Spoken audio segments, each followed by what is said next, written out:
Hello বন্ধুরা, তোমরা সবাই কেমন আছো? আজকের ভিডিওতে আমরা বাংলাদেশ পুলিশ কনস্টেবল নিয়োগ পরীক্ষার 7টি গুরুত্বপূর্ণ ধাপ নিয়ে কথা বলবো। এই ধাপগুলো বুঝতে পারলে তোমরা পরীক্ষায় ভালো ফলাফল করতে পারবে এবং তোমাদের স্বপ্ন পূরণ করতে পারবে।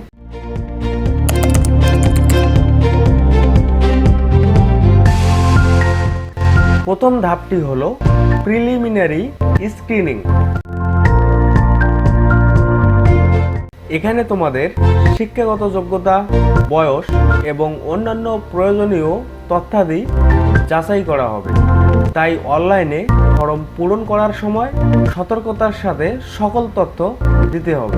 প্রিলিমিনারি স্ক্রিনিং ধাপটি অতিক্রম করতে গেলে আপনাদেরকে জাস্ট অনলাইনে সতর্কতার সাথে ফর্ম পূরণ করতে হবে। দ্বিতীয় ধাপে তোমাদের শারীরিক মাপ নেওয়া হবে। উচ্চতা, ওজন এবং অন্যান্য শারীরিক যোগ্যতা পরীক্ষা করা হবে। এছাড়া তোমাদের সকল শিক্ষাগত যোগ্যতার সনদ এবং অন্যান্য কাগজপত্র যাচাই করা হবে। এরপর থাকবে শারীরিক সক্ষমতা পরীক্ষা পেট। তৃতীয় ধাপে তোমাদের লিখিত পরীক্ষা দিতে হবে। লিখিত পরীক্ষা অনুষ্ঠিত হবে বাংলা, ইংরেজি, গণিত এবং সাধারণ জ্ঞান বিষয়ের উপর। তাই এখন থেকে প্রস্তুতি নাও। চতুর্থ ধাপে তোমাদের মনস্তান্ত্রিক এবং মৌখিক পরীক্ষা হবে।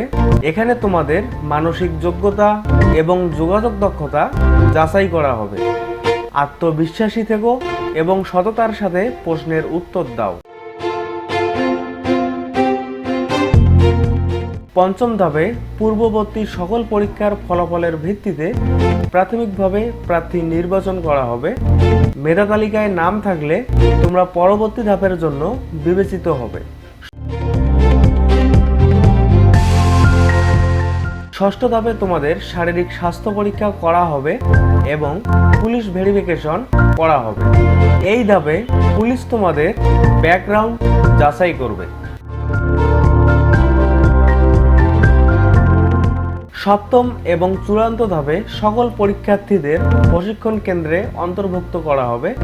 প্রশিক্ষণ শেষে তোমরা বাংলাদেশ পুলিশের গর্বিত সদস্য হবে। আশা করি এই 7টি ধাপ সম্পর্কে তোমরা ভালোভাবে বুঝতে পেরেছো। মনোযোগ দিয়ে প্রস্তুতি নাও এবং স্বপ্ন পূরণের পথে এগিয়ে যাও। ভিডিওটি ভালো লাগলে লাইক দিতে এবং সাবস্ক্রাইব করতে ভুলবে না। ধন্যবাদ।